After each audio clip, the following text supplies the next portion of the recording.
So kuka shigo nan? Mun da mu nan muke. Kun dade a nan? Muna nan ne. To me aka yi ku can ya ja ba ku mota?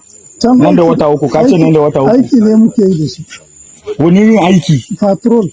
Daga nan ku je can ku patrol? Kwara State? Wallahi. Na fuel I dey put for na body o. Na fuel I dey put for na body. Talk true now. Na fuel I dey put for na body. Talk true, make you no die. Na fuel I dey put for na body. Ilori government na give us this motor. So the weapon you go give now? Some of them na them na. You dey look at na fuel I dey put for na body. Wallahi na from anything you go Kogi here. You go Abuja go collect the weapon. Babangida, yes. Now for Abuja you go collect the rifle, na for Ilori. Collector now, Uganda dey collector. How you take no say na from Abuja? Me, I know because we there with them. We Na fuel there body I go we go patrol how many times with them. We go patrol how many times with them. Oga Bito and the team. All of them they involved. Now their weapons. Oga Tinga. Now their weapons. Not be our own. Okay. Not be our own. Not be our own. Wallahi, not be our own. No wala now. Now that things are not their own. We'll go and pick all of them. Wallahi, okay. So kuka shigo nan? Mun da mu nan muke. Kun dade a nan? Muna nan ne. To me aka yi ku can ya ja ba ku mota? Nan da wata uku, ka ce nan da wata uku. Aiki ne muke yi da shi. Wani yin aiki? Patrol. Daga nan ku je can ku patrol? Kwara State? Wallahi. Na fuel I dey put for na body o. Na fuel I dey put for na body. Talk true now. Talk true, na fuel I dey put for na body. Talk true, make you no die. Na fuel I dey put for na body. Ilori government na give us this motor. So the weapon you go give now? Some of them na them na. You dey look at na fuel I dey put for na body. Wallahi na from anything you go Kogi here. You go Abuja go collect the weapon. Babangida, yes. Now for Abuja you go collect the rifle, na for Ilori. Collector now, Uganda dey collector. How you take no say na from Abuja? Me, I know because we there with them. We Na fuel there body I go we put go fire. patrol how many times with them. We go patrol how many times with them. Oga Bito and the team. All of them they involved. Now their weapons. Oga Tinga. Now their weapons. Not be our own. Okay. Not be our own. Not be our own. Wallahi, not be our own. No wala now. Now that things are not their own. We'll go and pick all of them. Now, for me, I think this is a welcome development. Don't want to have your own thoughts. What are you saying about this? What is your thinking? What is your own perception? But ultimately, I always say it, the more you arrest bandits, terrorists, isolate them from the society, the better for the society. The safer the society becomes. But I've always said it, that it is either you neutralize them in the battlefield, or you arrest them, prosecute them to act as deterrent to others, whichever one comes first. As far as I'm concerned, it's a legitimate thing to disallow bandits, to neutralize bandits in the battlefield.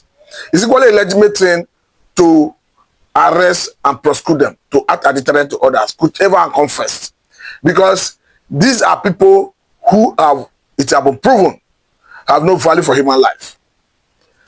All their interest is to maim, to rape, to kill, and all of that. Because you even continue to wonder, what is their justification for taking arms against the sovereign state of Nigeria? That's why this all imagination, where you can see some people comparing bandits with militants in the Niger Delta, the time of militancy in the Niger Delta. But as far as I'm concerned, these are two parallel lines that cannot meet. Because the bandits have no justification for taking up arms. And more so, as most of them are from other parts of the world. They are not from Nigeria. Because even Buhari himself, his time as president, when he was alive, was clear that some of the bandits are people who come from Mali, Burkina Faso, Libya, and all of that. And this was what he said at the time he had an encounter with Trump, in the first time of Trump as the president of the United States of America. So I think as far as I'm concerned, the message is clear.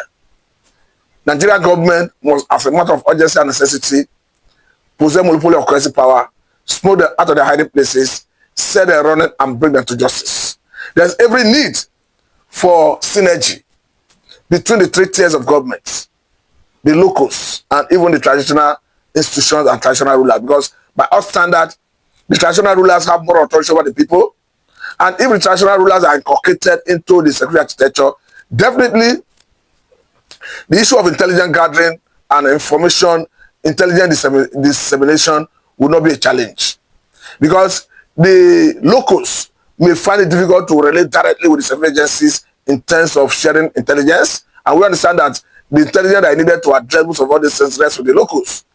But if the traditional rulers are inculcated into the security architecture, the process of actionable intelligence dissemination will be seamless. And once it gets to the desk of the traditional rulers, they can seamlessly share such intelligence with the appropriate authorities.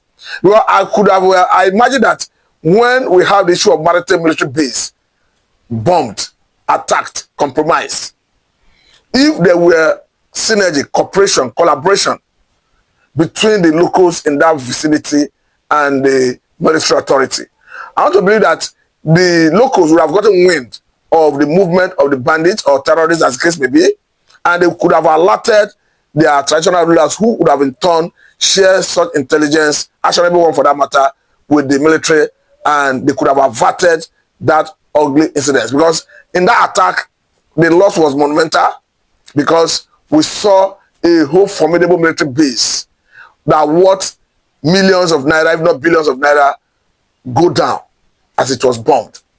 So that is why I strongly believe and say that there's every need for synergy. There's every need for collaboration among the three tiers of government, between the three tiers of government and the locals. But again, I want to say that the recent move by the president, talking about the Forest Guard initiative, is one of the ways to go, because though the president have equally come out clearly to say that he's giving attention to state police, where he have asked National Assembly to kickstart the process of amending extant laws to enable state police. But I want to encourage National Assembly to fast track that process. And again, this will equally call on the governors that they should prevail on their respective houses of assembly to give that state police attention, all the attention they deserve. Because I understand that once the joint section of National Assembly finalize the amendment of the Constitution, they will send it to the State House of Assembly, where we are expected to get their concurrent. And going by the tenets of the Constitution, we need to tell majority of the State House of Assembly to endorse it. So by implication, if you are looking at 2/3 of 36, that is 24. So invariably, we need 24 states to endorse the state police, 24 State House of Assembly to endorse the state police before it can come back to the president for presidential assent.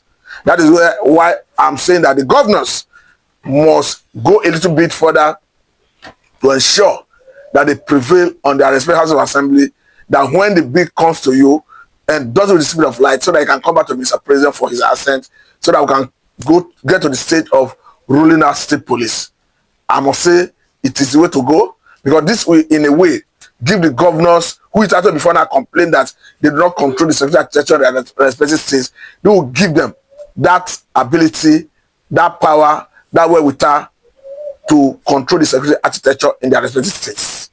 Because they will be the one that will recruit, just like the Forest Guard will have. Because if the Forest Guard will be operating in the forests, and the state police will be operating on the roads within the states, then the federal police can concentrate on federal assignments.